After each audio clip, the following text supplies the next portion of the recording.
Buenas noches. La sesión del día de ayer habíamos un poco visto, de acuerdo al esquema del curso, lo que era la legislación, la aplicación práctica de esta legislación y los problemas prácticos que se presentan en relación a los actos de constitución de sociedades y el funcionamiento de sus órganos, directorio, gerente, junta general.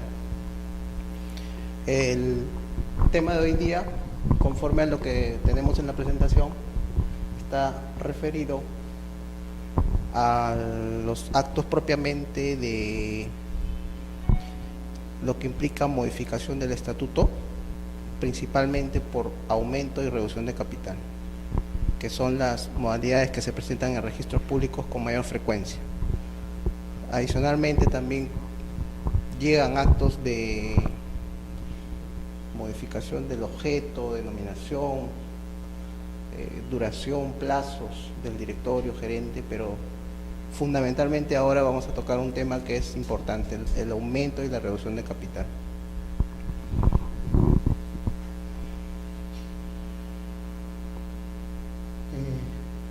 Ayer había mencionado que el artículo 5º de la Ley General de Sociedades era el artículo básico, fundamental, el que regula el principio rector en cuanto a lo que es una modificación del estatuto, porque si bien es cierto la constitución de una sociedad es por escritura pública, toda modificación del pacto o del estatuto también requiere la misma formalidad, es decir, la escritura pública.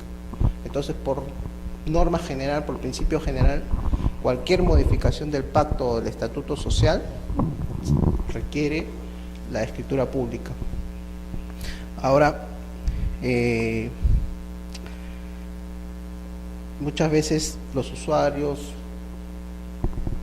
tienen las dudas respecto de que si el pacto social que contiene el estatuto es un acto inscribible en los registros.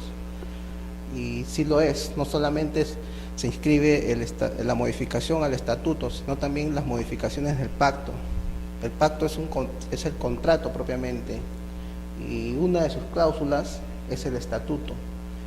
Ahora, dentro de esas cláusulas que contiene el pacto social, pueden haber disposiciones transitorias, fuera o dentro del estatuto, y estas pueden ser objeto de modificación por la sociedad en el transcurso o durante su vida societaria.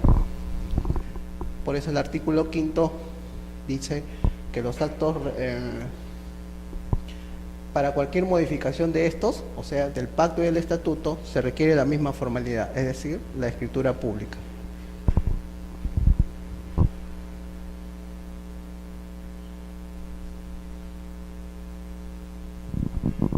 Ahora, en principio, la formalidad es la escritura pública, y el órgano competente para la modificación del estatuto es la Junta General de Accionistas.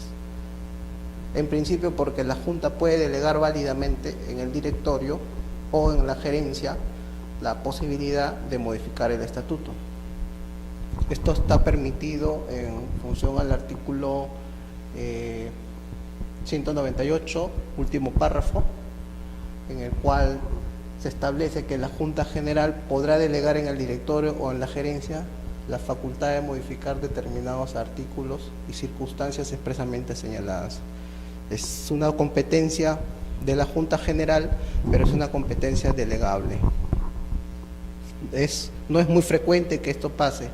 Generalmente la Junta adopta el acuerdo, y como es un acuerdo que implica un quórum calificado, la Junta mismo inmediatamente ejecuta el acuerdo y procede a modificar los artículos correspondientes del pacto o del estatuto. Todo aumento de capital, o mejor dicho, casi todo aumento de capital y reducción del mismo genera automáticamente la modificación del estatuto. Ahora, hay casos en los cuales las sociedades en el estatuto y en el pacto social fijan el monto del capital social. En ese supuesto, la modificación de la cifra del capital, sea aumentando o reduciendo el capital, va a originar automáticamente la modificación del pacto y el estatuto. No es muy frecuente, pero hay casos en los que se da esto, sobre todo en las sociedades comerciales de responsabilidad limitada, SRL, en la que los socios muchas veces establecen el cuadro de socios no en el estatuto, sino en el pacto, en una de las cláusulas. Sí. Cuando usted dice, según el artículo 198, se puede delegar la Junta General hacia, por ejemplo, los directores, estos poderes de modificar el estatuto. Esto quiere decir que esa delegación tendría que estar en los estatutos inscritos en el registro público, o es que no, se reúne solamente bajo la Junta General de Accionistas, toman el acuerdo, delegado y se acabó. Exactamente, no necesariamente debe estar en el estatuto porque la norma lo permite. Entonces la Junta, amparado en el artículo 198, acuerdan en acta delegar en el directorio la facultad de modificar determinados artículos. No es necesario que el estatuto o el pacto lo prevea. ¿Usted le puede llevar una copia legalizada al notario para que vea que eso se ha tomado ese acuerdo? Claro, se ha tomado el acuerdo y eso sí, cuando se presente a calificación en registros públicos del acuerdo, el registrador va a exigir el acuerdo de la Junta, delegando al directorio o a la gerencia la facultad de modificar el estatuto, y el acuerdo en acta de directorio o de gerencia, ejecutando dicha delegación. Por lo tanto, constando qué artículos han sido objeto de delegación para ser modificados por el directorio o la gerencia, ¿no? Ahora, no es necesario entonces que conste en el estatuto esta facultad expresa. Pueden establecerlo, ¿no? Sería un estatuto muy previsor, muy precavido, porque tendría que señalar bajo qué condiciones el directorio va a proceder a modificar el estatuto y en qué términos, lo cual en el tiempo pueden variar las condiciones para ello y tendrían que modificar ese artículo del estatuto o del pacto y bueno, generar de repente algún tipo de inconvenientes para la sociedad. Lo más recomendable sería en todo caso que, amparados en el 198, la Junta acuerda en un determinado momento y lugar delegar a su directorio esta facultad de modificar el estatuto.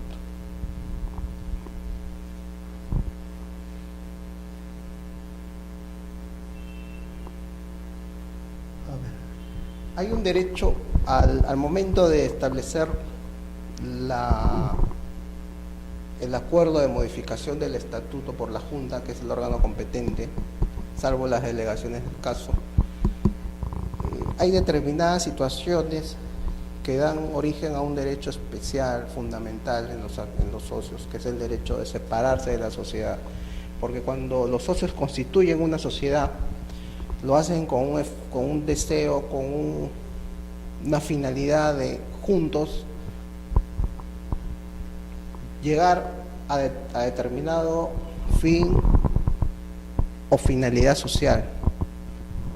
Cuando las condiciones para esto cambian, por ejemplo, el objeto social respecto del cual los socios tuvieron interés para constituir una sociedad cambia, cualquiera de los socios tiene válidamente la posibilidad de separarse de la sociedad. La separación, el derecho de separación es un derecho opuesto al derecho de exclusión. La exclusión implica que en contra de su voluntad un determinado socio va a ser excluido de la sociedad. En cambio, el derecho de separación es un derecho que implica una voluntad del accionista de separarse de la sociedad. Cuando la Junta acuerde la modificación del objeto del pacto en relación, por ejemplo, al objeto social o a las situaciones que están previstas en el artículo 200 de la Ley General de Sociedades. Básicamente les voy a mencionar las dos que con mayor frecuencia se presentan y que dan lugar a este derecho de separación del accionista: el cambio del objeto social y el traslado del domicilio al extranjero. Es obvio que si nosotros tuvimos la intención de crear una sociedad para determinado objeto, la variación de este objeto puede determinar mi falta de interés o el incentivo necesario para continuar en la sociedad. Por lo tanto, tengo un derecho a separarme de la misma. Igualmente, si yo constituí una sociedad con la finalidad de que ésta ejerza funciones en el Perú y en un momento determinado, amparados los socios en el poder o la facultad de los acuerdos adoptados por mayoría, deciden trasladar el domicilio de la sociedad al extranjero, válidamente cualquier socio puede querer dejar de serlo, por lo tanto ejercer su derecho de separación. Se ejerce dentro de un plazo y respecto del mismo la sociedad simplemente debe proceder a reconocer su derecho, amortizando las acciones y devolviéndole el aporte inicialmente efectuado. Este derecho de separación está previsto en el artículo 200 y los menciono porque en algunos casos ha sido objeto de cierto tipo de observaciones en registros públicos, cuando nos llegaban actos que implicaban modificación del objeto o el traslado de la sociedad de su domicilio al extranjero, pero a raíz de una resolución de cierto criterio reiterado en el tribunal registral, el hecho que la sociedad adopte uno de estos acuerdos no implica que el registrador deba verificar los requisitos que prevé en el artículo 200, porque se entiende que esa es una situación de carácter interno de la sociedad, si el socio quiere o no permanecer en esta.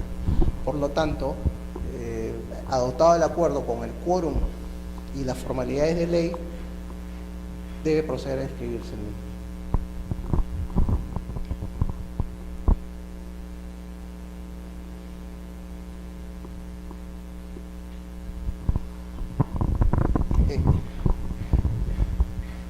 Vamos a empezar a detallar un poco los supuestos de aumento del capital que dan lugar a una modificación del estatuto. El órgano competente, la Junta General, salvo la delegación que haga en el directorio, la formalidad, escritura pública, el quórum, ser un quórum calificado, es decir, en primera convocatoria, los 2/3 de las acciones suscritas con derecho a voto. En segunda convocatoria, los 3/5. Las normas de convocatoria, en principio, deben ser observadas escrupulosamente en el aviso de convocatoria, señalando claramente el artículo o los artículos que van a ser objeto de modificación en el caso que se convoque a una junta de accionistas. La particularidad de los aumentos de capital, en algunos casos, es que no basta con un quórum calificado o una convocatoria publicada en los diarios, sino adicionalmente cumplir un requisito referido al derecho de suscripción preferente de los socios no asistentes, que implica todo un procedimiento que luego les voy a explicar, pero que se presenta en el caso de aumento de capital.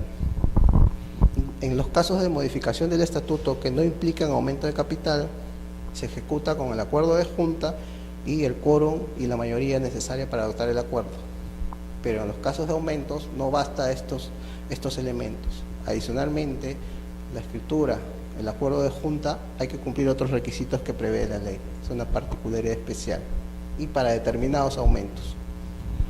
Si hay junta universal, me imagino que esos requisitos quedan de lado.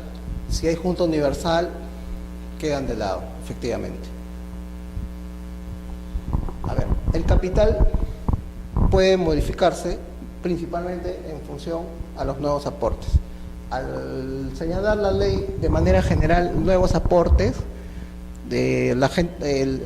los intérpretes de la norma en un principio entendieron que se refería a todo tipo de aportes, bienes, dinero en efectivo y otros conceptos contables. Pero a raíz de los siguientes incisos del artículo 200 se ha entendido que la referencia en el inciso 1 del artículo 202 de la ley a nuevos aportes es la referencia a los aportes en efectivo. ¿Cómo se acreditan estos aportes? Básicamente con el documento emitido por el banco o financiera que recepciona el aporte de los socios, inserto en la escritura pública, que es la formalidad que habíamos visto necesaria para modificar el estatuto, y en los casos en los que se omita este documento, su inserto, puede ser válidamente en vía de subsanación presentado por el usuario adjuntando copia legalizada o el original del comprobante del depósito efectuado. Pues también creo que son los estados de cuenta también del banco donde aparece el depósito. El estado exactamente, puede ser también el estado de cuenta de la sociedad en un banco determinado o en una financiera en el que figure el depósito efectuado, ¿no? También válidamente presentado en original o en copia legalizada del estado de cuenta. Sí.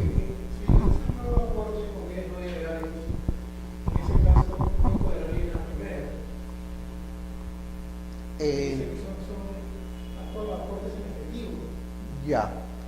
Ahora, los demás, en el inciso cuarto, los demás casos previstos en la ley. Ahora, si nos remitimos a los primeros artículos de la ley, ahí en el artículo 20 y tantos habla de los aportes, pero en una manera más desmenuzada, más detallada. Y ahí señala aportes en efectivo, aportes en bienes, ¿no? Por eso, básicamente el inciso 1 hace referencia a los aportes dinerarios o en efectivo. Ahora, respecto a estos aportes dinerarios, algo más que les debería comentar.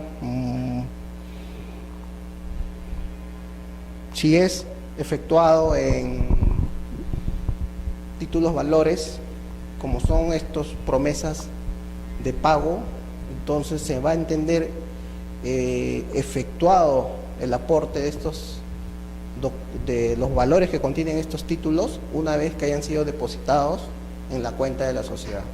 Por decirlo así, un socio aporta un cheque, este va a tener que constar en la cuenta de la sociedad debidamente abonado, porque puede hacer que el mismo no haya sido finalmente aceptado por el banco, rechazado, y entonces no implica el depósito del efectivo que el cheque implica, ¿no?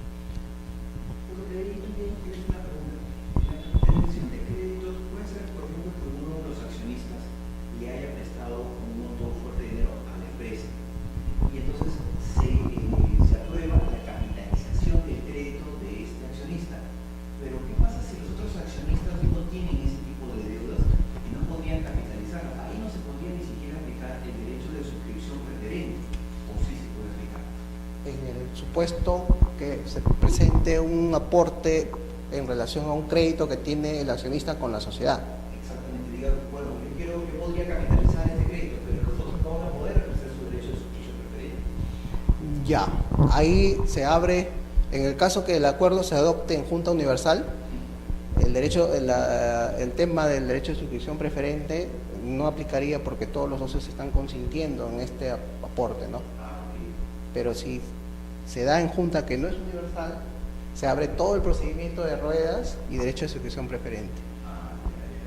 O sea, se entiende básicamente que los otros están aceptando este tema y que obviamente no van a poder ejercer ese derecho que está capitalizando él solo. Claro, están todos presentes y tácitamente están consintiendo en una renuncia a su derecho de suscripción preferente al estar presentes en la junta.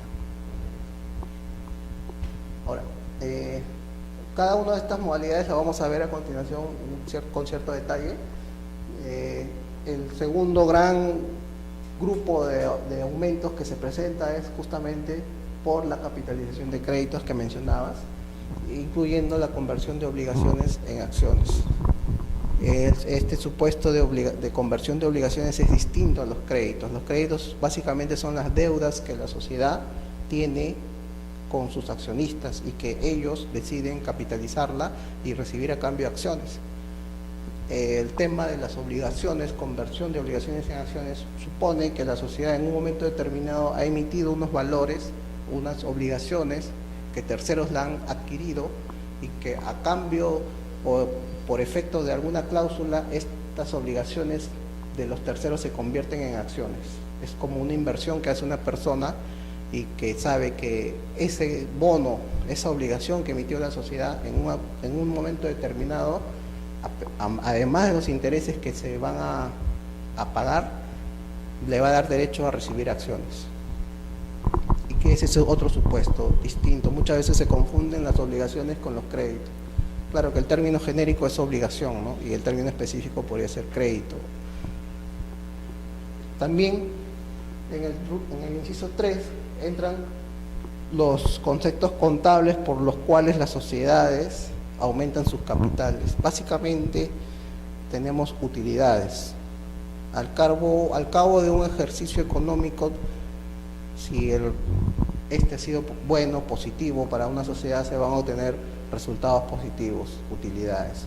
Muchas veces los socios no desean que las utilidades pasen a ser abonadas para ellos, sino que deciden con estas aumentar el capital, renunciando un poco a las utilidades que tienen y reinvirtiendo estas en el capital de la sociedad. De esta manera tenemos un capital que se va haciendo cada vez más sólido y por lo tanto un patrimonio igualmente sólido. Aparte de las utilidades, también los excedentes de revaluación son otro concepto en virtud del cual la sociedad puede aumentar su capital. Contablemente, una sociedad tiene cuentas en el patrimonio que a raíz de procesos inflacionarios, los activos de una sociedad pueden perder valor, pero contablemente no lo pierden y esta plusvalía que tiene un bien con el transcurso del tiempo pasa a ser un beneficio para la sociedad. Por ejemplo, un inmueble determinado que contablemente se adquirió en 100, con el transcurso de los años, este inmueble se revaloriza y hoy puede tener un valor de 400 o 500. Entonces la diferencia con el valor inicial que contablemente se va a recoger, se capitaliza y de esta manera el capital aumenta. Esto puede darse muy claramente en una situación actual en la que, viviendo un boom inmobiliario, los inmuebles se revalorizan año a año de manera importante. Las primas de capital también son una forma frecuente por las que las sociedades aumentan su capital, ¿no? Que vienen a ser una plusvalía que los socios perciben a raíz de poner las acciones por un valor encima de su valor nominal. Ahora les vamos a explicar un poco más en detalle, pero básicamente el elenco de modificaciones del estatuto y principalmente del capital social tienen sus causas en los incisos previstos en el artículo 202 de la Ley General de Sociedades. Todo el elenco del aporte de bienes muebles que indicabas se encontrarían regulados en el inciso 4. Bienes muebles y bienes inmuebles, bienes registrados y bienes no registrados.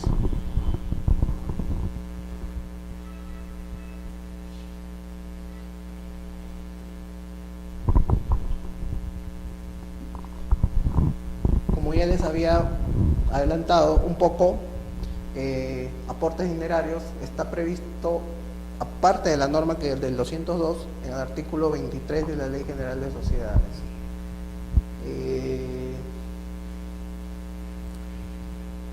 Dos precisiones. En el caso de las EIRL, el capital social, el capital de la empresa debe ser pagado al momento de su constitución, totalmente pagado. No cabe un capital de una EIRL pagado parcialmente. Lo que sí se puede dar en el caso de una sociedad anónima, que el capital no esté totalmente pagado y solamente esté pagado en la cuarta parte del valor nominal de cada acción, que equivale a tener un capital pagado en su cuarta parte. Lo segundo es que al momento de constituir una sociedad, el capital social tiene que tener inserto dentro de la escritura pública el comprobante de pago del capital que ha sido efectivamente pagado. Y muchas veces en las notarías se omite insertar este comprobante, pero se otorga la escritura pública. se observa el acto de constitución y lo que quedaría sería pues subsanar adjuntando el comprobante, dando cuenta de que efectivamente el capital se encuentra pagado y depositado en una cuenta bancaria o financiera a nombre de la sociedad. El problema surge cuando esto no se ha realizado. Entonces, otorgada la escritura pública, los socios inmediatamente acuden al banco ante la observación de registros públicos y depositan el monto del capital o parte del capital que faltó depositar, y lo cual es objeto de observación, porque hay una norma expresa en la Ley General de Sociedades que indica que aquella parte del capital que figura pagado al momento de otorgarse la escritura pública no requiere, debe ser efectivamente cancelado. Por lo tanto, si no se ha cumplido con cancelar a esa fecha de otorgamiento de la escritura pública, no procede la constitución social. Y hay un problema con el tiempo en el sentido de si se adopta en la Junta General, se adopta aumentar el capital, supuestamente se podría hacer al día siguiente, o a los 2 días, o a los 3 días. Pero ¿qué pasa si se ha hecho antes? ¿Qué pasa si la aporte se hizo el día anterior o la semana anterior? ¿El registro público podría observarlo? No, en la medida que registros públicos, en virtud del principio societario de realidad del capital, interesa que el capital aumentado efectivamente tenga un sustento y este lo da el depósito efectuado. Los socios pudieron haber dicho o haber efectuado el depósito el día de ayer y en junta acordar que ese depósito va a servir para el aumento del capital aprobado hoy. Y por una razón legal también, que no existe norma que prohíba justamente hacer eso a los socios, ¿no? La Junta, en general, la ley solamente exige, aumentado el capital con los requisitos de ley, haya un sustento en el depósito correspondiente.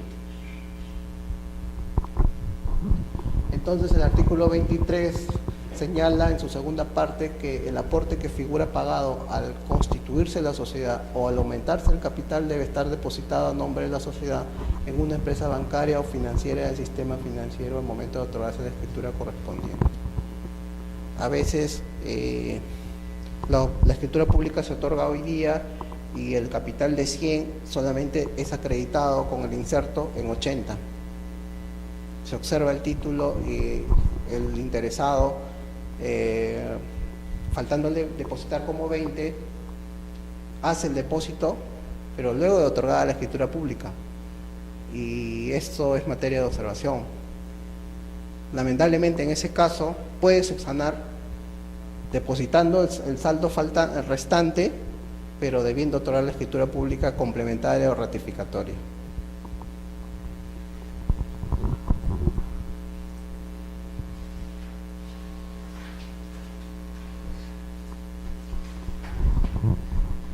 Ayer había explicado un poco cómo es la organización de la SUNAR y cómo los registros públicos que integran la SUNAR básicamente se dividen en 4.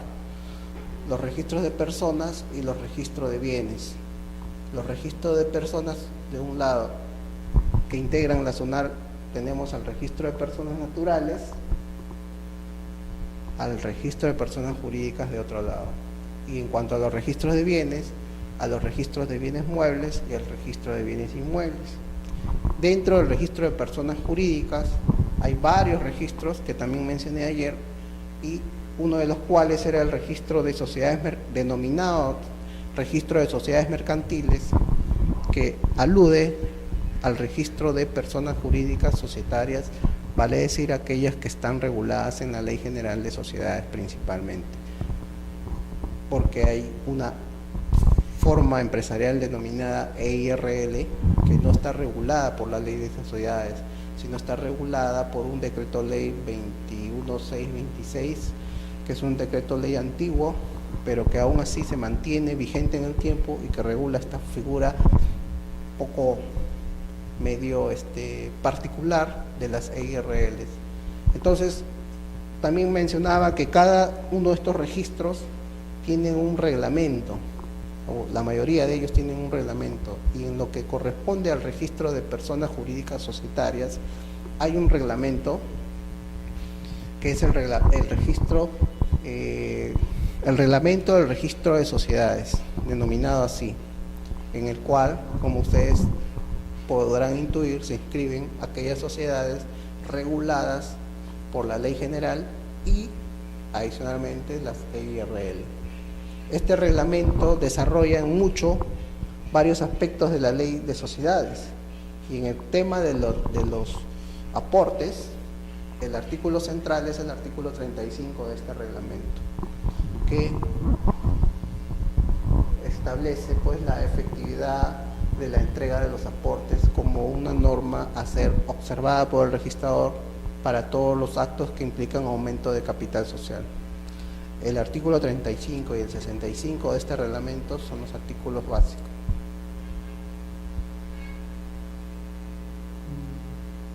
Básicamente, un poco en este artículo está mencionando la forma en la que la efectividad, que está vinculada al principio de realidad que les mencioné, debe ser el tema a verificar por el registrador. ¿Y cómo debe verificarlo, no? Básicamente, comprobando pues el inserto correspondiente emitido por una empresa bancaria o financiera. Por jerarquía, este reglamento va un poco a estar en caso de discrepancia con la ley, en caso de discrepancia va a estar subordinado a lo que establezca la ley, porque en algunos casos puntuales el reglamento ha ido un poco más de la ley, y en caso de conflicto entre reglamento y ley debe primar lo que establece la ley de sociedades.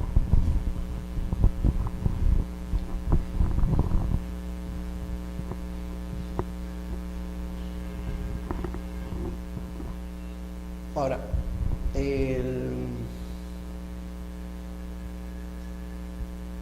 tema de los aportes realizados que reconocen el derecho de suscripción preferente. Este es el artículo 213 de la ley.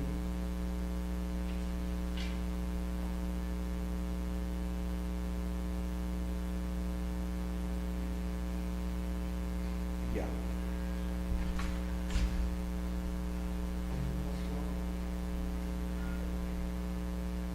Este artículo reconoce un poco o introduce un poco al tema de el derecho de,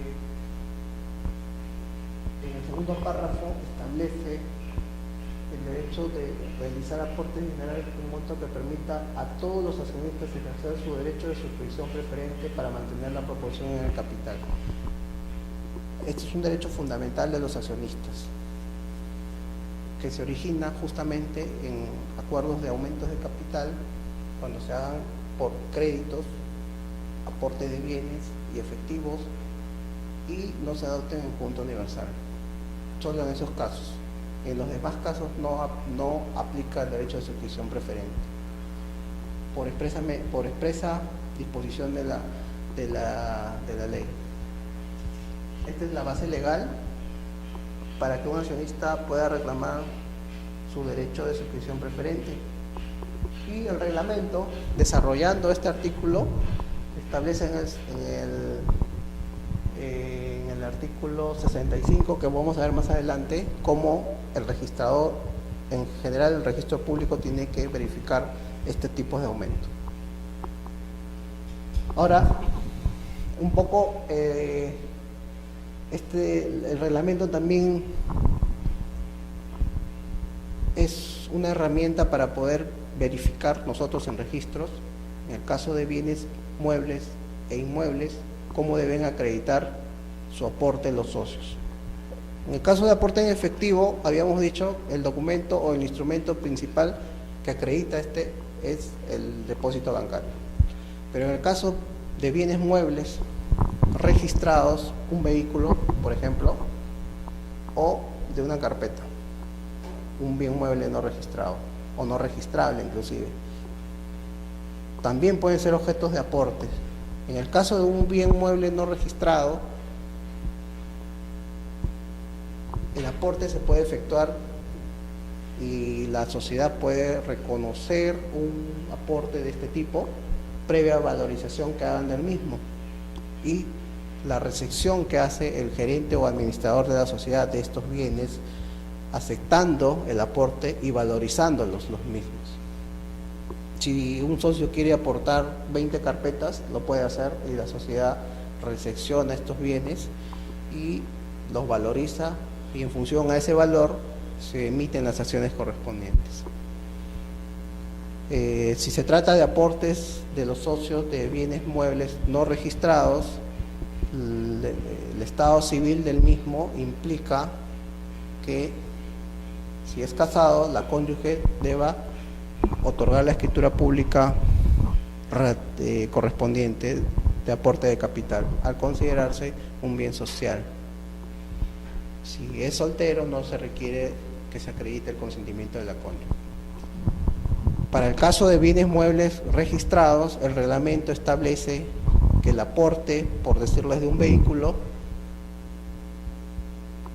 debe ser previamente registrado en el registro correspondiente al bien mueble inscribible. Si una persona, un socio determinado quiere aportar un vehículo, llega el acto a registros públicos con el aporte de un vehículo, nosotros verificamos que en el registro correspondiente, el registro vehicular, esté inscrito el aporte efectuado por el socio a favor de la sociedad. Es un acto traslativo en virtud del cual un socio transfiere el vehículo de su nombre a nombre de la sociedad y se inscribe en el registro vehicular. Nosotros verificamos que esté inscrito ese aporte y con eso procedemos a calificar el aumento de capital de la sociedad. Eso no sería ni siquiera contrato de compraventa, contrato de donación, no hay ninguna de esas, es simplemente aporte. Aporte porque la estructura básica de toda sociedad en cuanto a su estructura patrimonial, activos, que son todos los bienes que la sociedad posee,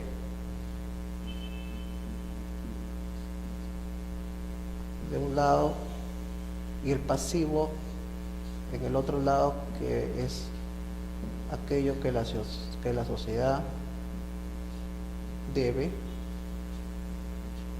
y el activo es aquello que la sociedad tiene o adquiere.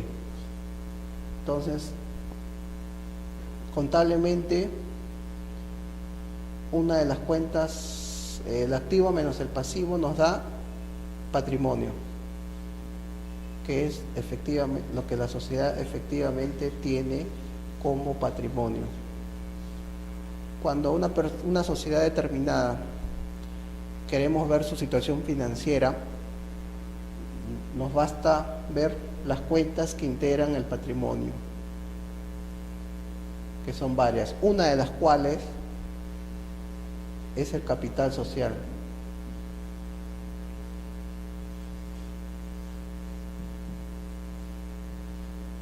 Nosotros estamos hablando ahora cómo la ley regula las modificaciones que se dan a nivel solamente de una de las cuentas patrimoniales. Entonces la diferencia entre lo que tenemos y entre lo que debemos siempre nos va a arrojar esto. Contablemente la han ubicado en la columna del pasivo, debiendo, creo yo, tener una ubicación central, ¿no? Porque se presta confusión pensando que pasivo y patrimonio es todo uno solo, pero el patrimonio, que es aquello en donde está incluido el capital social, es la diferencia entre activo y pasivo. Les menciono esto porque cuando una sociedad adquiere un bien comprándolo vía compraventa, por ejemplo, contablemente se ubica dentro de su activo. pero si lo aporta un determinado socio a la sociedad, el aporte hace que ese bien ya no se ubique aquí en el activo, sino aparezca por aquí. Sea parte ya del patrimonio y específicamente sea aquello que respalda el capital social.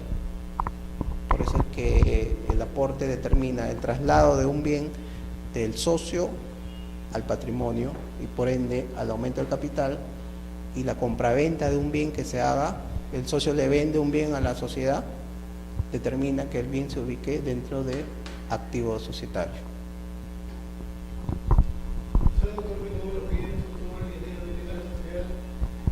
Va a ir directamente a capital, va a figurar directamente en el capital social, pero no se va a entender que es un activo y no va a tener que figurar dentro de la columna de los activos. Claro, lo que tenga como respaldo del capital social, todo eso va a estar ubicado aquí. Pero no va a tener no va a tener necesariamente que estar en la columna del activo, no tiene nada que ver. No tiene nada que ver. Por ejemplo, estas carpetas lo adquirieron, pero no como aporte. Entonces tienen que estar aquí. Pero si estas carpetas vinieron a la sociedad como aporte, van a estar aquí. Y dentro de estas cuentas del patrimonio hay muchas otras más, que contablemente, bueno, ahorita no tiene relevancia de explicarlas, pero que para entender un poco cómo es la figura entre la adquisición de un bien y el aporte de un bien a la sociedad, contablemente tienen ubicaciones distintas. Ahora, estábamos hablando bienes muebles, la forma de crédito, bienes muebles no registrados, la forma del aporte, bienes muebles registrados. Ahora vamos con bienes inmuebles. También los inmuebles pueden ser registrados y no registrados, registrables y no registrables. Tratándose de un bien inmueble no inscrito, la forma de aporte es similar a la de una carpeta. Se aporta el bien por el socio, y si es casado, con el consentimiento de su cónyuge.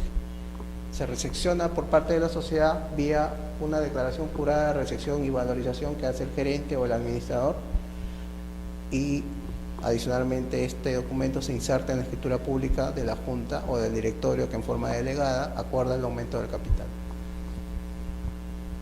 Si se trata de un inmueble inscrito en los registros públicos, el aporte ya no se hace vía declaración jurada de recepción, sino comprobando o señalando la partida registral en el registro de predios donde figura el inmueble inscrito y aportado a nombre de la sociedad. El reglamento del registro de sociedades establece que tratándose de... hay una precisión. El registro de personas jurídicas tiene competencia para calificar todo aquello que es relativo a las sociedades, pero que en el caso específico, en este y en otros más, pero en este caso específico del aporte de bienes registrados, de bienes inmuebles registrados, el registrador que califica el aumento de capital o la constitución de la sociedad tiene competencia para calificar el aporte en predios. ¿Cómo así? Si aportamos un inmueble, este inmueble y está registrado en predios, el registrador va a calificar simultáneamente primero el acto de aporte y segundo el aumento del capital, dos actos en uno solo, lo cual se da en forma relativamente sencilla.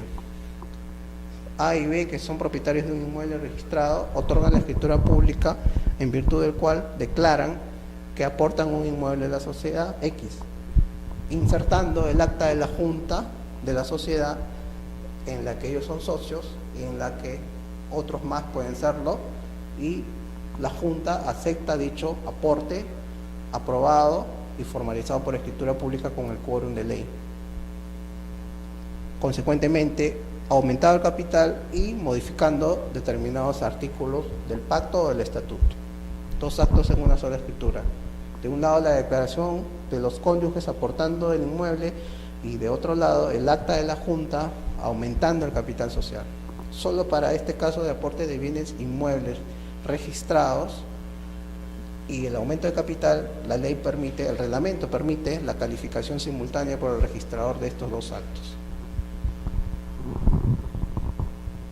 Con la atingencia que hace el reglamento, que se trate del inmueble inscrito en el registro del mismo registro del domicilio de la sociedad. Si el inmueble está registrado en Lima y la sociedad está registrada en Lima, se puede realizar esta calificación simultánea. Pero si el inmueble está registrado en Ayacucho y la sociedad en Lima, no procede esta calificación simultánea. Eso está previsto en el artículo 35 del reglamento, en el cual señala que esta inscripción simultánea se realiza en los distintos registros siempre que el sistema del diario lo permita. Esa alusión al diario es un poco la alusión que se hace a los registros públicos y sus diversas zonas registrales, ¿no? Tenemos que hablar de una sola zona registral.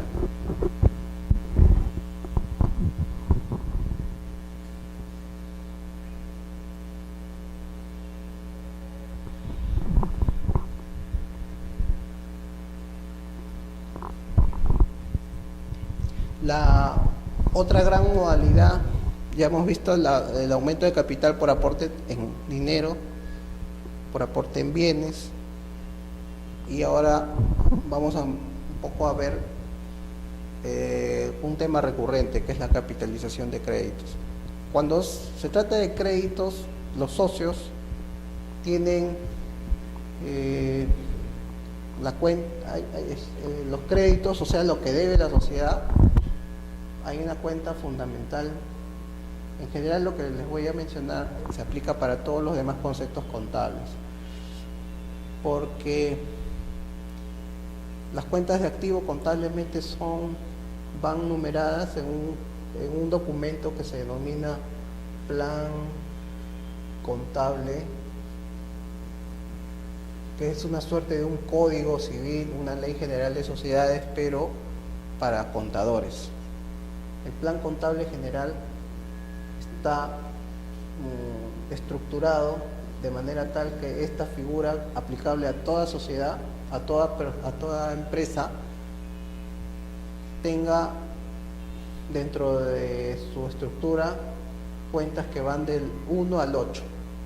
Entonces las cuentas del activo van de las cuentas 1, 2 y 3. 1, 2, 3. Por ejemplo, la 1 están regulando las cuentas relativas a lo que es caja, que es básicamente dinero en efectivo. Las 2 son, por decirle, bienes que tiene la sociedad, entre los cuales están pues toda la gama de bienes que pueda tener, y 3 son los derechos que tiene la sociedad para sí, por ejemplo las cuentas por cobrar a terceros, proveedores o deudores de la sociedad. Entonces todo lo que la sociedad tiene a su favor van numerados del 1 al 3. Las cuentas del pasivo son las cuentas numeradas como 4, y las cuentas del patrimonio empiezan a ser las cuentas a partir del número 5, del 5 hasta el 8. Entonces son como especie de artículos, ¿no? Grandes artículos del 1 al 8. Ahora, ¿por qué les menciono esto? Porque los créditos están en esta columna o en esta columna.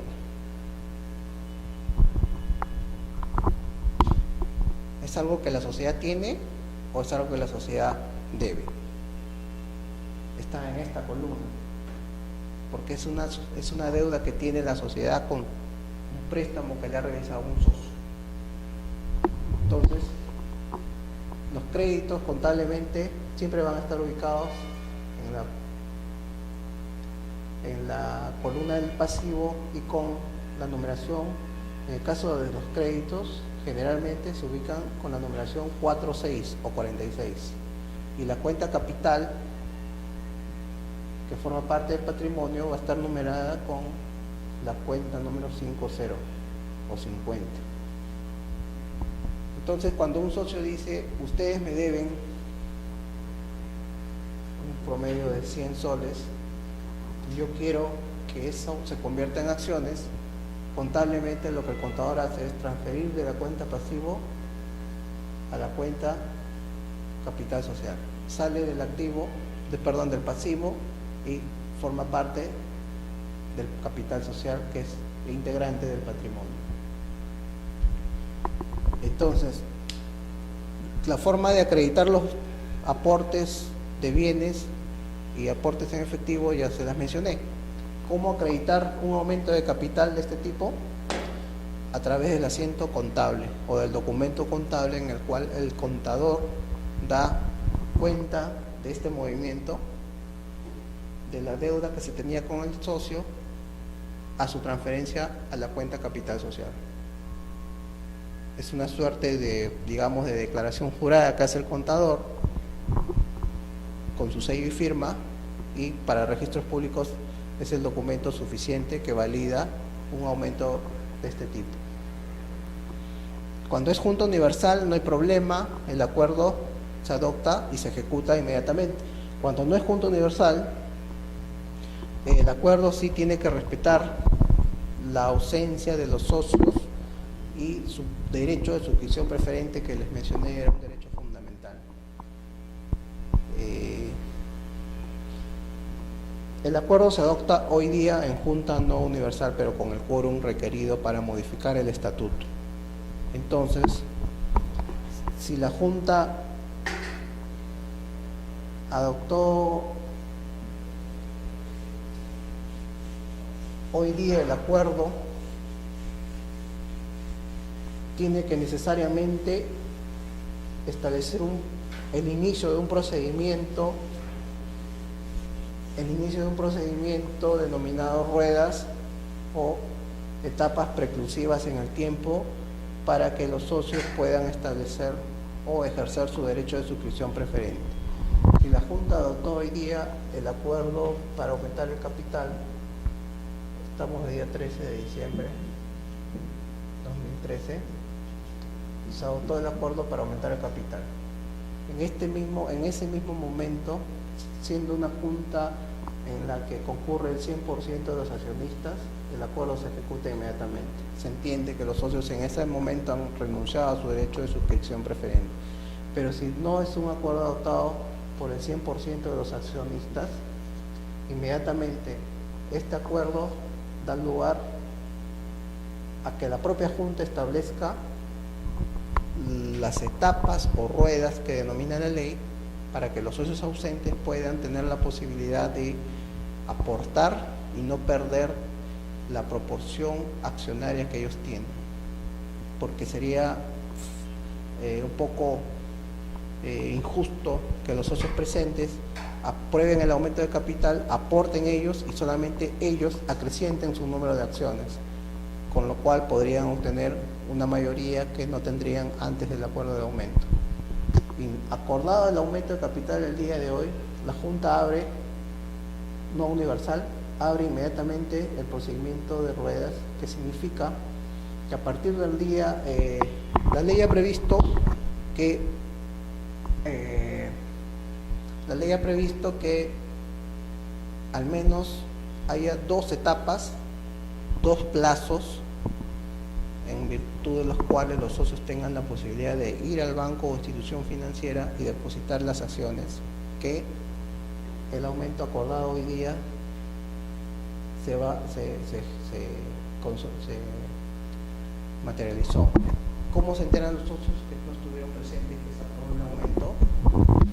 Porque la Junta primero ordena que este acuerdo se publique a través de un aviso en los diarios. 2 avisos, en el Diario Oficial del Peruano y en uno de mayor circulación local. Con eso da la noticia, da la publicidad que se produjo el aumento de capital. En ese aviso, entre otras cosas, debe señalar hasta qué monto se aumentó el capital social, por qué modalidad y cuál va a ser los plazos dentro de los cuales los socios van a poder aportar a la sociedad. Esos plazos que están en el aviso se denominan ruedas. tranquilamente la Junta puede haber ordenado la publicación del aviso para que las ruedas o plazos se inicien a partir del día 15 de diciembre, digamos.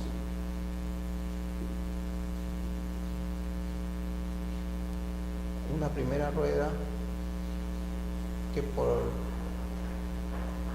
expreso mandato de la Ley General de Sociedades debe tener al menos 3 días de duración. Entonces, la primera rueda o el primer periodo de tiempo en el cual los socios van a tener el derecho a ir al banco y depositar las acciones que ellos quieran suscribir va a estar dado desde el 15 de diciembre al 18 de diciembre, digamos. Y para que los socios que no pudieron en este plazo ejercer su derecho, por ley, la Junta debe también haber aprobado un segundo periodo o una segunda rueda que puede ir desde el día 19 de diciembre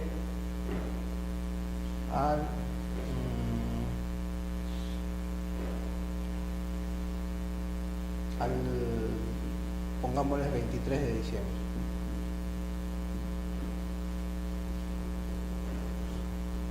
Y en algunos casos la Junta prevé la posibilidad de haber una tercera rueda, un tercer plazo, que podría estar del 24 de diciembre al 30 de diciembre, digamos.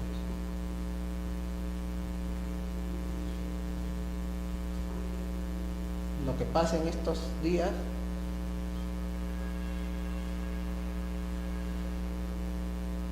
es algo que la Junta no sabe.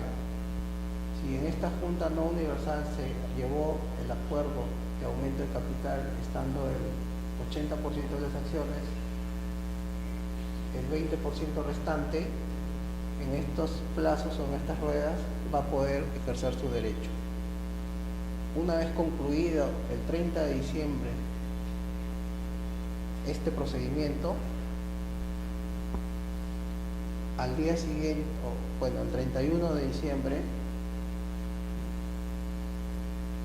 la Junta se puede reunir nuevamente o debe reunirse nuevamente, salvo que aquí haya acordado que al término de las ruedas ya no sea necesario reunirse nuevamente, sino entender que si los aportes no se realizaron y el aumento de capital no sufrió variación más allá de lo que se acordó en esta Junta, ¿no? Preveyendo que de repente en estas ruedas no pasaba nada, los socios no iban a votar, lo cual no es lo usual, sino que al término de las ruedas nuevamente la Junta se reúne y analiza cuántos socios fueron los que aportaron y consecuentemente cuál es el aumento de capital final, porque lo que se aprobó por aquí solamente fue un proyecto de aumento de capital, porque había que esperar si había variación en cuanto a los socios titulares de las acciones no presentes en la Junta. Entonces analizan cuántos aportes se realizó aquí, cuántas acciones se suscribieron, y en esta Junta se aprueba finalmente el aumento de capital definitivo y se eleva a escritura pública y se insertando el acta de la Junta y los avisos y la declaración jurada que hace el gerente o administrador indicando que la sociedad ha cumplido con todos estos procedimientos previstos en la ley. Esto se da cuando el aumento de capital se adoptó en Junta en la que no estuvo presente la totalidad de las acciones. Como les había explicado, es un tema que registralmente muchas veces da lugar a observaciones porque no se cumplen con los requisitos que establece la ley. ¿Pero son 3 ruedas? Legalmente deben ser al menos 2.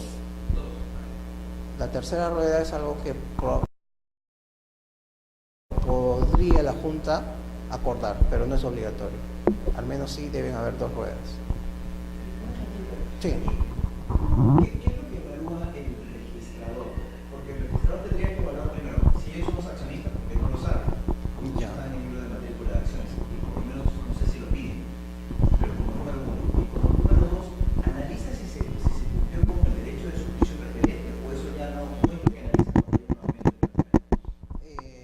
Cuando hay un aumento de capital, analizamos, bueno, el acta de la Junta con el quórum, la formalidad, o sea, la escritura pública, y cuando es con ruedas, estos dos elementos, adicionalmente, la publicación del aviso en el cual se detallan las ruedas y el acta de la Junta en el cierre de las ruedas.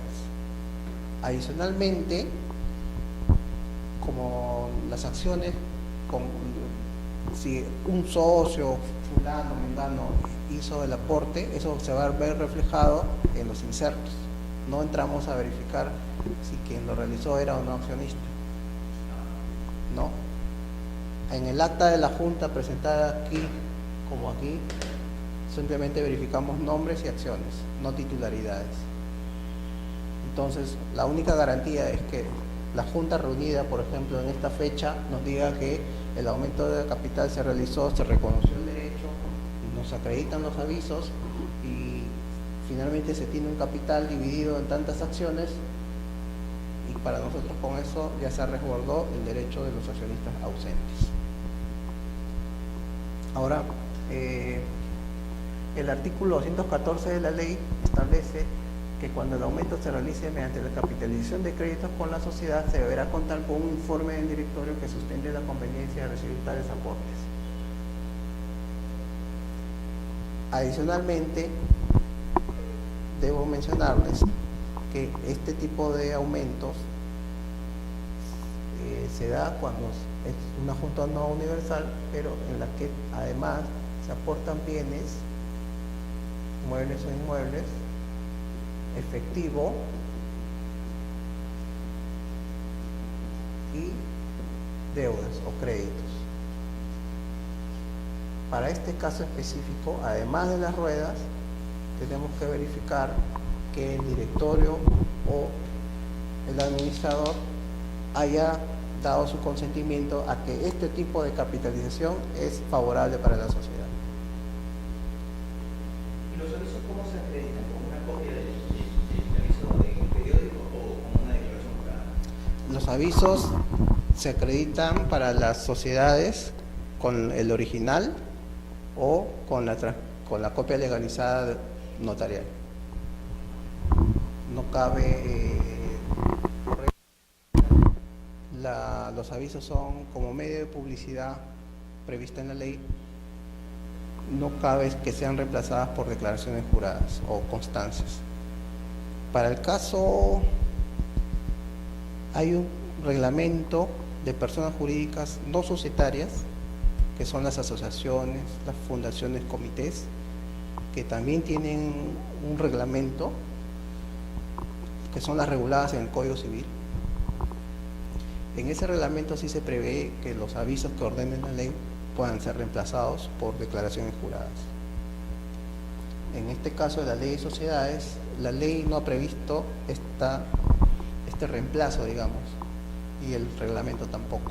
Por lo tanto, cada vez que la ley da mención a un aviso, este debe acreditarse con el original o con la copia legalizada del mismo. Entonces, todo este es el tema de los aumentos de capital en junta no universal producidos por aporte de bienes, efectivo y deudas. ¿Y por qué no las otras modalidades? Porque se entiende que, por decirles, en una junta no universal se aprueben la capitalización de utilidades. Por ley, todos los socios presentes y ausentes van a recibir a cambio acciones de manera igualitaria.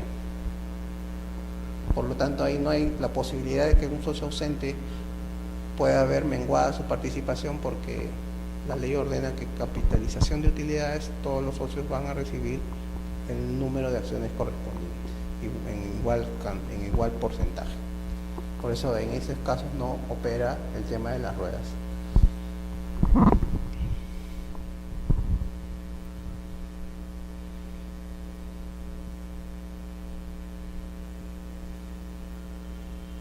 Como les había mencionado, la ley lo regula y el reglamento lo precisa.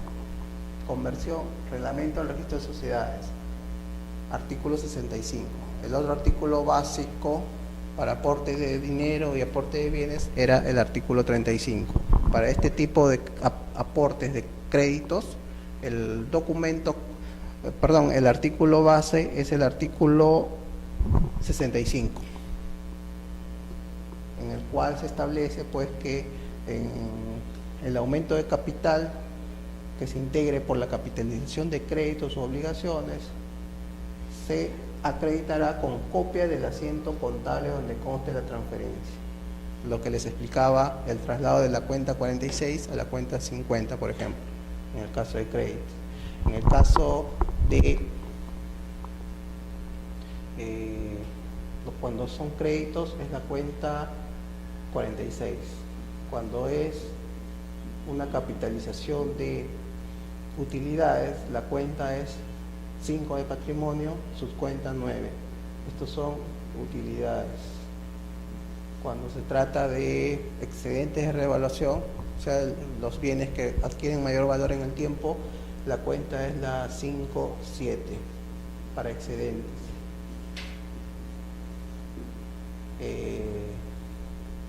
Primas, me parece que es la cuenta, prima de capital es la cuenta 56 y así sucesivamente, ¿no? Entonces, cuando estas cuentas, mejor dicho, cuando se realicen el capital, el aumento de capital por estos conceptos, contablemente, registralmente, basta que el contador suscriba un asiento señalando que estos conceptos y por los montos han pasado todos a la cuenta, o alguno de ellos, a la cuenta 50 capital. Y con eso se cumple la efectividad del aporte o del aumento de capital realizado por estos conceptos. Por ejemplo, si aquí se aumentó el capital por créditos, no asistiendo el 100% de las acciones, adicionalmente a todos estos requisitos a verificar, tenemos que verificar contablemente que el contador adicionalmente señaló que hubo una transferencia de aquí hacia aquí. Es el artículo 65, la norma básica para entender este tipo de aumentos. Adicionalmente, el directorio les mencioné que tenía que prestar su consentimiento para que, por ejemplo, se aumente el capital por los créditos, y el socio que capitaliza créditos tiene que prestar su consentimiento para que esto sea así. Y eso también debe constar en la escritura pública de aumento de capital. El consentimiento del socio, que es al cual la sociedad le tiene una deuda, tiene que consentir que quiere convertir esta deuda en acciones. Y también ese es un requisito previsto en el 65, segundo párrafo, dice: si el aumento se realiza por la conversión de créditos, el consentimiento del acreedor, entiéndase el socio, debe constar en el acta de la Junta, que será firmada con indicación de su documento de identidad. Entonces ya tenemos primero todo el tema de las ruedas, que debe constar en escritura pública, los asientos contables que determinen, claro está, ¿no?, el depósito bancario, si se trata de aumento por efectivo, ¿no? Y el consentimiento del accionista que permite que su deuda se convierta en acciones. Y con eso se cierra el círculo de este tipo, de la calificación de este tipo de aumentos. Ruedas, asientos o comprobantes bancarios y consentimiento del acreedor. 3 grandes requisitos a verificar.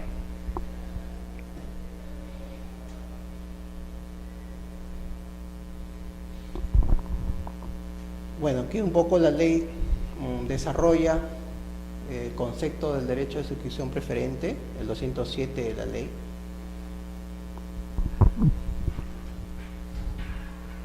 Si no estuviera el DNI de los accionistas que están aumentando o capitalizando la deuda, ¿es muy bueno observar? Sí, sería objeto por la norma que expresamente señala que en el acta el consentimiento del acreedor debe constar en el acta de la Junta, la que será firmada por este con indicación de su documento de identidad. Muchas veces omite el socio acreedor señalar el documento de identidad, se observa, y bueno, la subsanación a este tipo de observaciones pueden ser variadas. A veces presentan una reapertura de acta indicando que se cumple con señalar el documento de identidad del socio acreedor. Otras veces anexan una declaración jurada de este socio señalando pues que su documento de identidad es un número determinado, o simplemente presentando copia legalizada del documento de identidad de la persona que figura como la acreedora en el acta. O sea, son variadas las formas de subsanación. No se exige a rajatabla que si se omitió en el acta hay que tener una nueva acta indicando un elemento que en este caso es sencillo, el documento de identidad, ¿no? En muchas formas se puede subsanar este defecto y no necesariamente a través de una nueva acta, ¿no? El 207 señalaba el derecho de manera general al reconocimiento al derecho de suscripción preferente. El 208 es un poco el desarrollo de lo que les he explicado aquí, las ruedas, la consagración legislativa, ¿no?, de lo que debe ser un acuerdo de este tipo, ¿no? Si quedan acciones sin suscribir, quienes han intervenido en la primera rueda pueden suscribir en segunda rueda las acciones restantes a prueba de su participación. O sea, quienes no suscribieron aquí pueden suscribir aquí.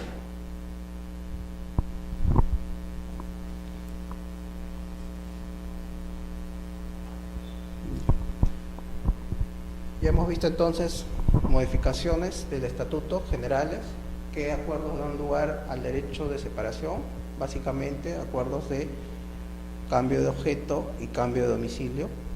Hemos visto cuáles son las modalidades de aumento de capital, 4, aporte de bienes, efectivo, créditos y conceptos contables, utilidades, excedente de revaluación, el REI, que seguramente en algún momento, bueno, no se ha mencionado el tema, pero van a escuchar en algún momento este concepto que es tan recurrente como el que se ubica 5008, me parece que es la 5008.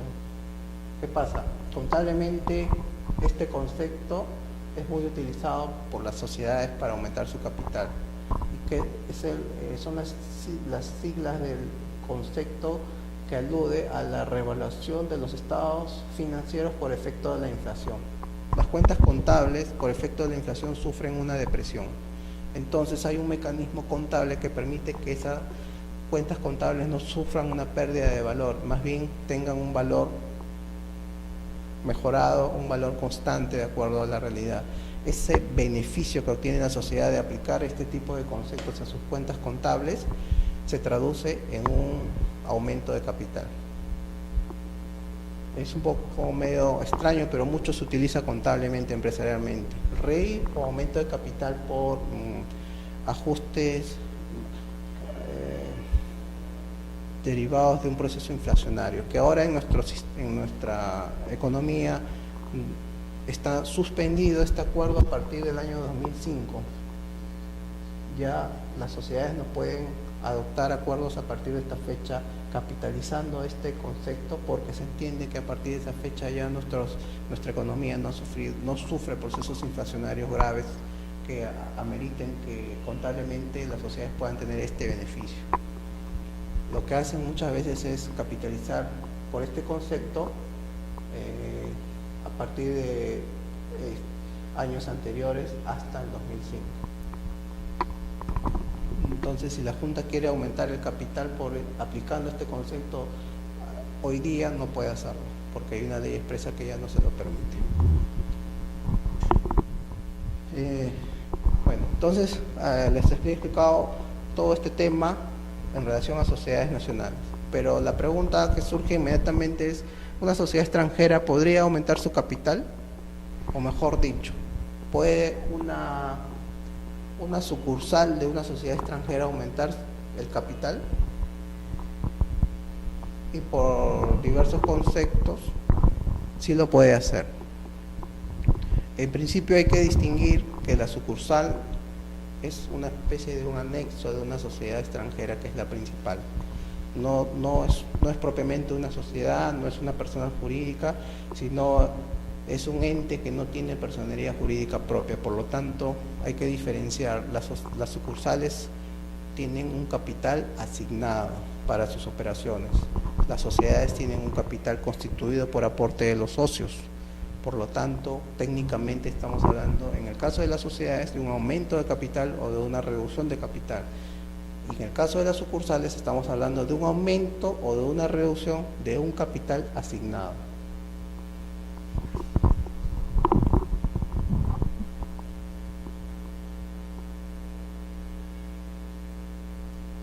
Entonces es factible que las sociedades extranjeras aumenten o reduzcan el capital que le asignan a su sucursal. La formalidad para la procedencia de este tipo de acuerdos es la misma que para las sociedades nacionales, la escritura pública. El quórum y convocatoria no es un elemento calificable en registros porque es un derecho extranjero quien al amparo de este derecho se reúne una asamblea o una junta de la sociedad principal y adopta el acuerdo. Nosotros no verificamos eso. Verificamos simplemente que conste en la escritura pública de aumento de capital de sucursal, inserto el acta en la que se acordó el aumento.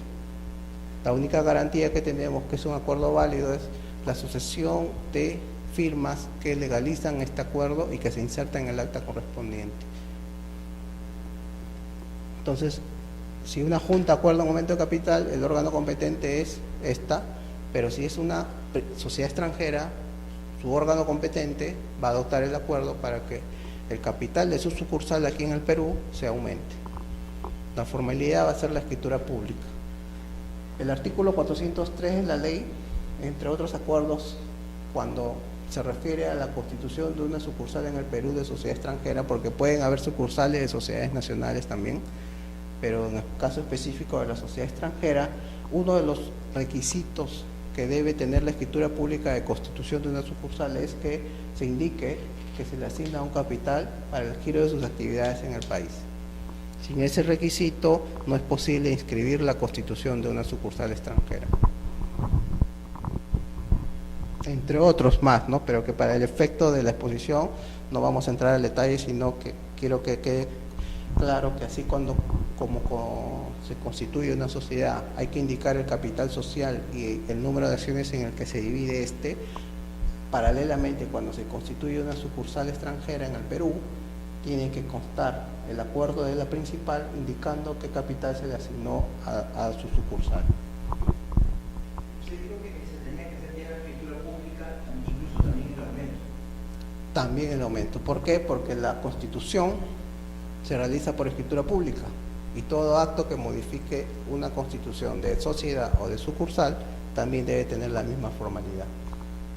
Ahora, muchas veces la formalidad en el extranjero varía de acuerdo a cada sistema jurídico, pero ese instrumento se inserta en la escritura pública otorgada en sede nacional.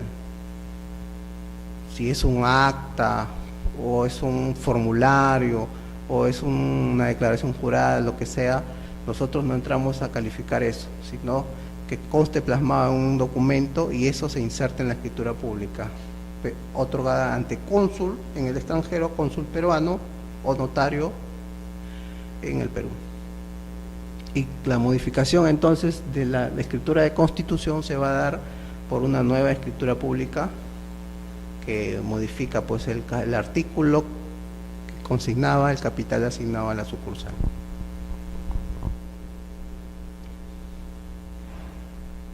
Justamente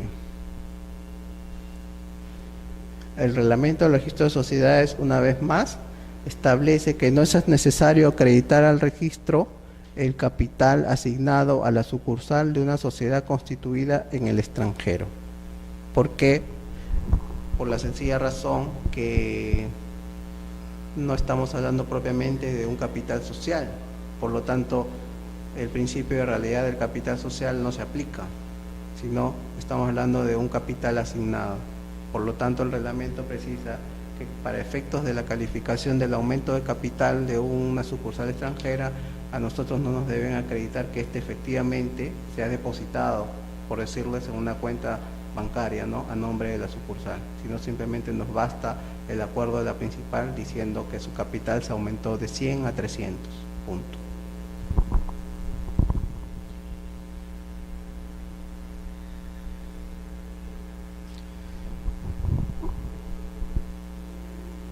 El otro tema el otro gran tema que también se presenta para los casos de modificación del pacto del estatuto es el relativo a la reducción del capital. Hay dos grandes modalidades de reducción de capital: aquellos acuerdos que se ejecutan inmediatamente, que es básicamente cuando se producen pérdidas en la sociedad y hay una desestabilización entre patrimonio y capital, y la ley en ese caso no exige la garantía de que los acreedores de la sociedad puedan oponerse a esa reducción de capital. ¿Por qué la ley les da ese derecho a oponerse a los acreedores? Porque la única garantía de los acreedores de una sociedad es su patrimonio. Si su patrimonio se ve alterado, sea en este caso por reducción, entonces ellos tienen el legítimo derecho a oponerse hasta que no le den garantía del cumplimiento de los créditos que puedan tener con ellos la sociedad.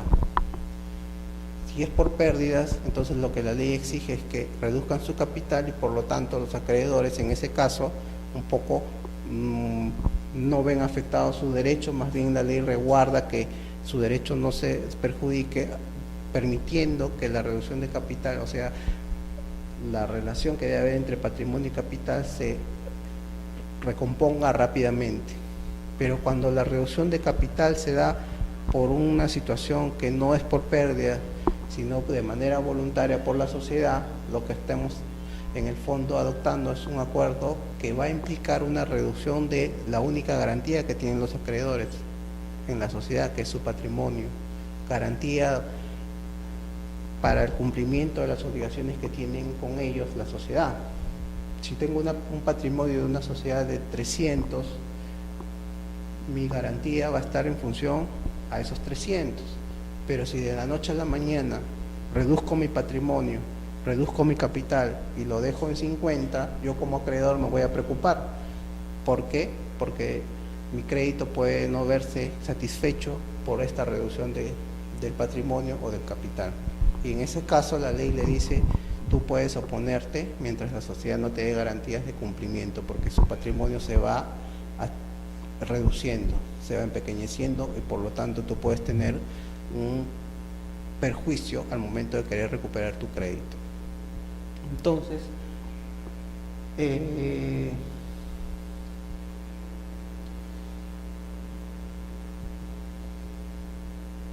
valor nominal amortizado? El valor nominal amortizado significa que si yo aporté 10 soles y recibo 10 acciones de un valor nominal de 1 sol cada una, si me amortizan mis acciones, o sea, si me eliminan mis acciones, me tienen que devolver lo que yo aporté. ¿A qué monto me deben devolver? Al valor nominal. O sea, por cada acción que me amorticen o me eliminen, producto de la reducción de capital, me van a devolver 1 sol. Eso quiere decir el valor nominal amortizado, o sea, el valor nominal devuelto. Entonces tenemos dos grandes campos en los cuales los acreedores tienen que tener mucho cuidado al momento de enterarse que hay una reducción de capital. La reducción de capital que busca mantener un equilibrio financiero, que es aquella que se produjo por pérdidas, y la reducción de capital que se produjo no por un problema financiero, sino por propia voluntad de la sociedad. Y en ese caso, al alterar el patrimonio, los socios tienen el derecho de oponerse. Así como en este caso había un derecho de los socios de tener conocimiento a través del aviso de que se está produciendo un aumento de capital y ver su derecho que no sea perjudicado, en la reducción de capital también se publica el acuerdo de reducción. Y este acuerdo se publica por 3 veces y con intervalo de 5 días entre aviso y aviso. ¿Para qué? Para que los acreedores tomen conocimiento que esta sociedad está produciendo una reducción de capital y oponerse en su caso. Adicionalmente, la ley establece que se otorgue la escritura pública, se adopte el acuerdo con las mayorías y quórum necesarios para un acuerdo calificado, se publique el acuerdo y se inserten los avisos en la escritura pública de conocimiento a los acreedores o terceros en general,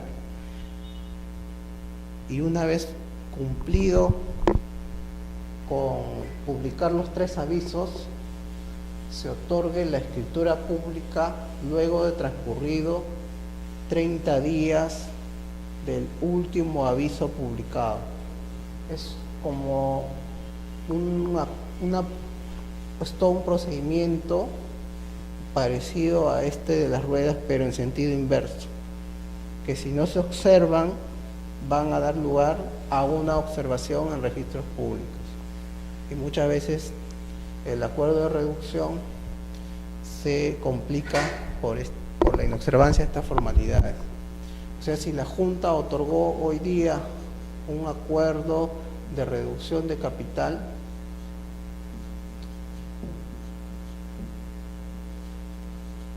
que no es por pérdidas, inmediatamente debe proceder a la publicación de los avisos,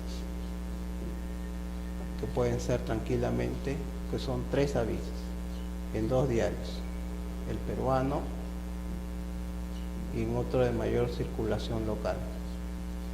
Estamos hablando de 6 avisos. Ahora, se manda a publicar los avisos y entre aviso y aviso tiene que haber un intervalo de 5 días.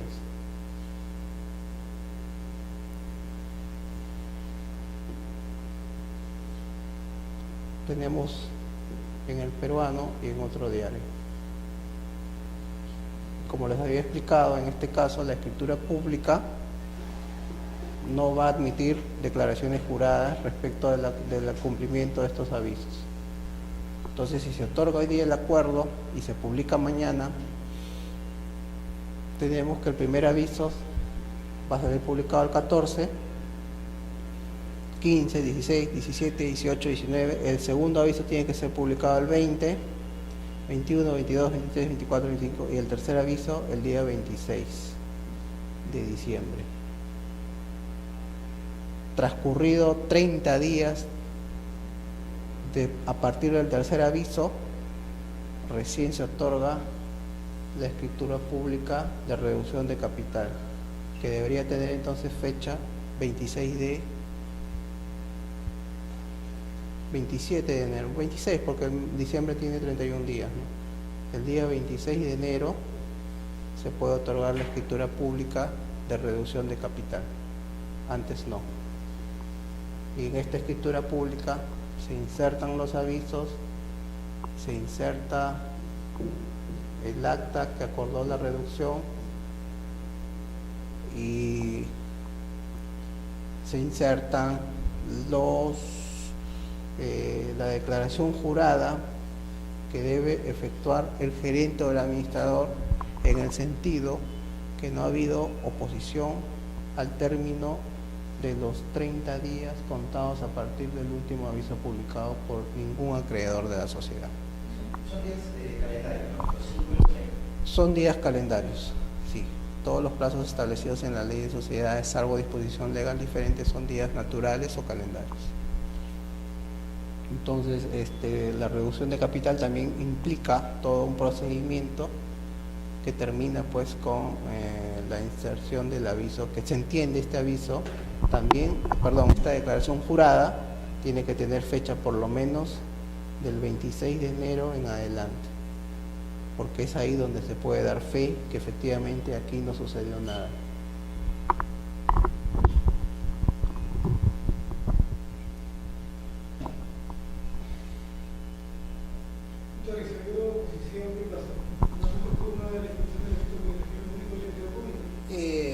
si ha habido oposición, se podría inscribir el acuerdo siempre y cuando se presenten los actuados judiciales en los cuales el juez acepta la garantía que la sociedad otorga y que los acreedores están satisfechos en ese sentido, o con una declaración jurada de los acreedores indicando que consienten con este con esta reducción de capital. Entonces la oposición per se no paraliza el procedimiento, siempre y cuando se acredite que estos acreedores en el proceso judicial correspondiente han sido satisfechos o debidamente garantizados por la sociedad que la reducción de su patrimonio no los va a afectar en sus créditos, que era el principio que les mencionaba al inicio. Si los acreedores temen que el patrimonio, que es garantía de que sus créditos sean satisfechos en el futuro, por la reducción se vea afectado, pueden oponerse. Y de hecho lo hacen, y salen a juicio, y si en este proceso judicial el juez indica que se han dado garantías suficientes para que sus créditos no se vean perjudicados por la reducción de capital, se ejecuta insertando los actuados judiciales en la escritura pública correspondiente y consecuentemente se inscribe la reducción de capital.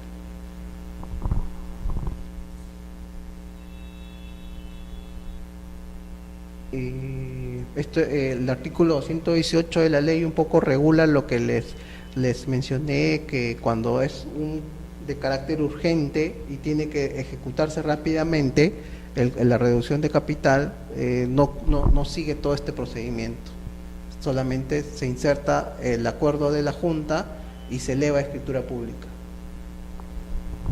El artículo 219 de la ley habla un poco de lo que era el derecho de oposición de los acreedores.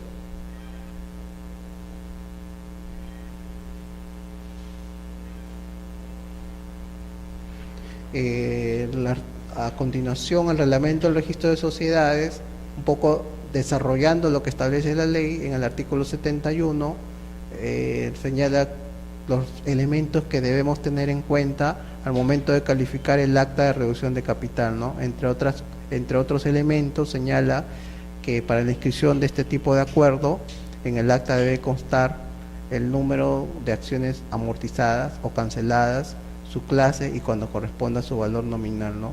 Y el inciso D, que me parece el más relevante para efectos de terceros, el nuevo texto del artículo o artículos pertinentes del capital social con la cifra variada, reducida, que debe constar en el acta.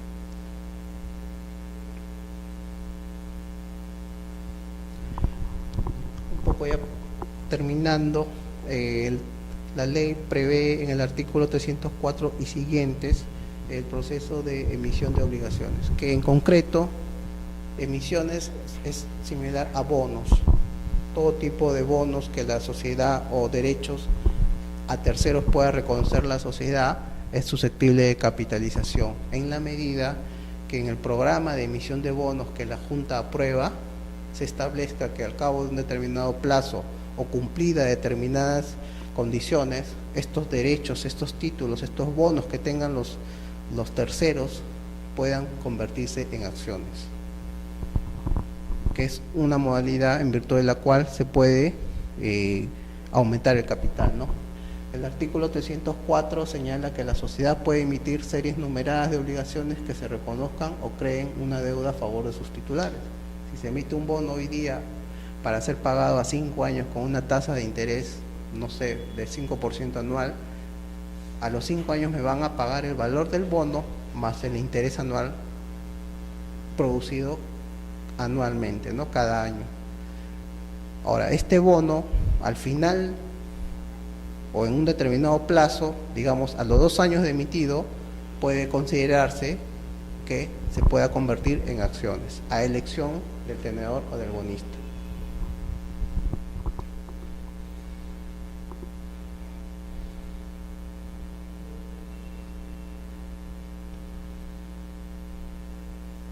Las formalidades para emitir estos bonos o estas obligaciones es muy similar a la de una constitución de sociedad. Se debe otorgar a través de la Junta con una escritura pública.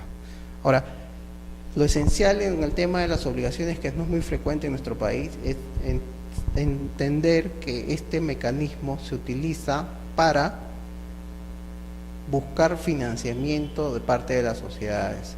Se ofrece pagar a largo plazo una deuda que se adquiere hoy y con eso tener capital fresco para determinadas inversiones de las sociedades. Es un mecanismo adicional, porque una sociedad que quiere invertir y necesita capital puede ir a un banco y pedir un préstamo, un crédito, pero de repente eso le es muy oneroso a la sociedad o no es sujeto de crédito calificado. Le queda simplemente el aporte de los socios, otro mecanismo, y si eso no es posible, buscar capital o aportes, entre comillas, en terceros, emitiendo obligaciones. Básicamente es una forma de financiamiento que tienen las sociedades, que bueno, no es usado hoy mucho en nuestro sistema porque sabemos que bueno, las instituciones bancarias tienen un sistema más o menos ágil de créditos y si no, los socios pueden aportar e inyectar capital fresco a las sociedades.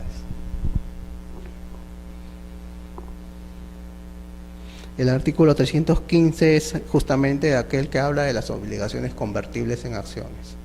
Hoy la sociedad emite obligaciones y en el futuro esos tenedores o bonistas pueden convertirse en accionistas. Es el incentivo para poder ser a futuro accionista siendo hoy inversionista. El sindicato, bueno, el artículo 318 alude a estos bonistas que se reúnen y se forman una suerte de junta de bonistas o sindicato de obligacionistas.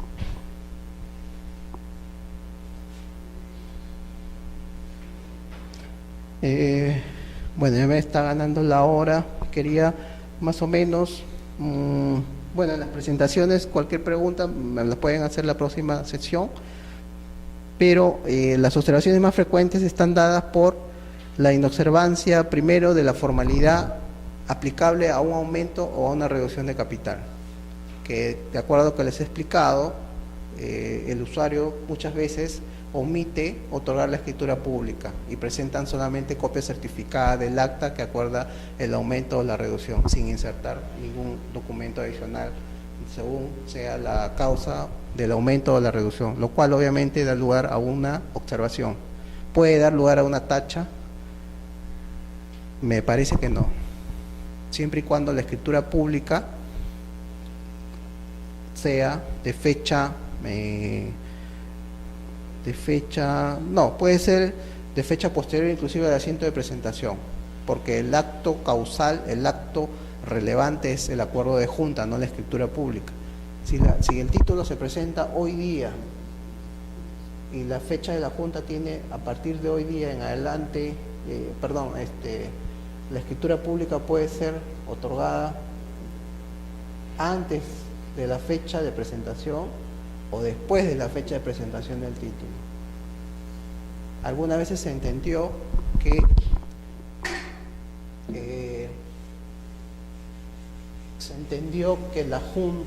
la escritura pública era el título material o el acto jurídico que daba lugar a la reducción de capital. Por lo tanto, si la fecha de presentación era hoy en registros públicos y se presentaba una escritura pública con fecha posterior, se entendía que no había reducción de capital y se tachaba el título. Pero en esa interpretación se olvidaban que lo que realmente es el corazón del aumento, de la modificación o de la reducción de capital es el acuerdo de junta. Este es el acto jurídico que hay que tener presente, que debe preexistir al asiento de presentación.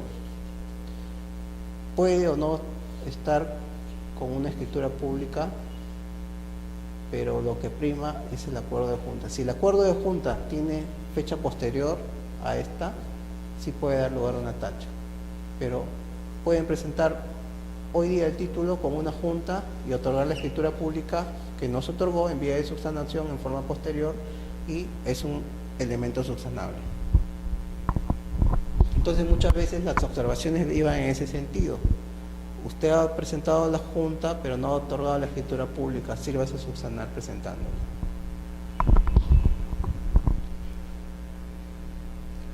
El asiento contable, que para los casos de aumento de capital, como les dije, por créditos, utilidades, REI, excedente de revaluación, primas de capital, es el documento sustentatorio o el documento equivalente a la declaración jurada, al depósito en efectivo o a la inscripción registral, ¿no? El documento que sustenta el aumento de capital es el asiento contable, que muchas veces tampoco se inserta en la escritura pública y por lo tanto da lugar a observaciones en los registros públicos. Bueno, aquí un poco les detallo para cada caso cómo se formula la observación y cómo es la subsanación, que básicamente debe ser un asiento refrendado por contador colegiado.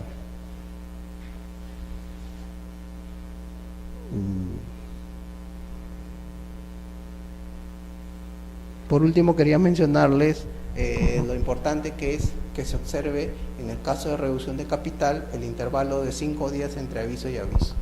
La inobservancia de ese intervalo va a dar lugar a que todo el procedimiento de reducción se caiga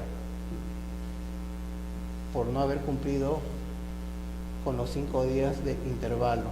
¿Por qué? Porque el no cumplir con los 5 días de intervalo hace que, por ejemplo, entre aviso y aviso se ha publicado con solo 4 días, no se cumplió con los plazos establecidos y por lo tanto la escritura pública se otorgó luego de 30 días del último aviso, pero se otorgó de forma anticipada y por lo tanto esta escritura pública tampoco tiene validez para ejecutar el acuerdo de reducción.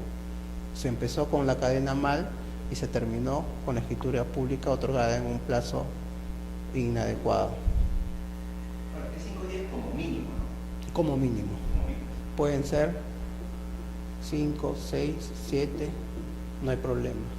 Mientras más sean el intervalo, se supone que mejor oportunidad tiene el acreedor de conocer de la reducción. Y no se cuenta obviamente el día del aviso, se cuenta a partir del día siguiente del aviso.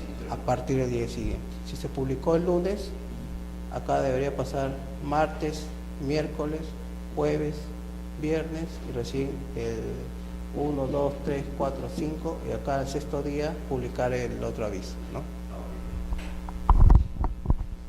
Bueno, entonces ya las observaciones las tienen ahí en las presentaciones y son observaciones formuladas básicamente a las sustentaciones de los acuerdos de aumento o reducción. No se insertó el comprobante de depósito bancario, el cheque no consta que ha sido finalmente abonado.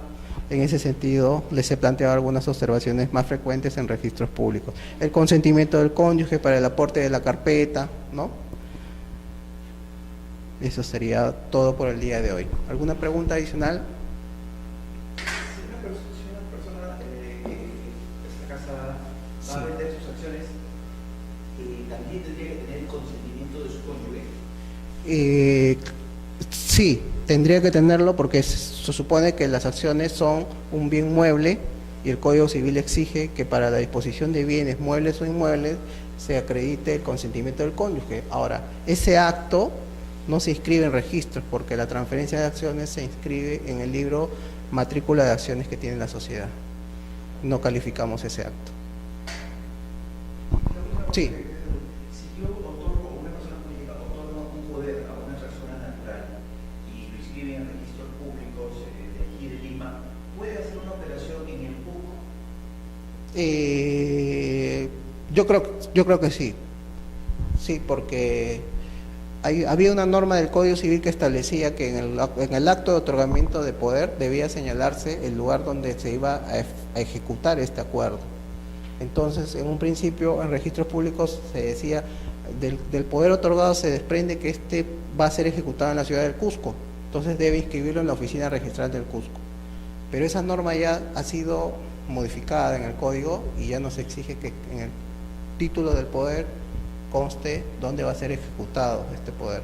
Por lo tanto, un poder que se otorga sin indicar el lugar puede ser inscrito en Lima y ser ejecutado en el Cusco tranquilamente. Gracias, buenas noches.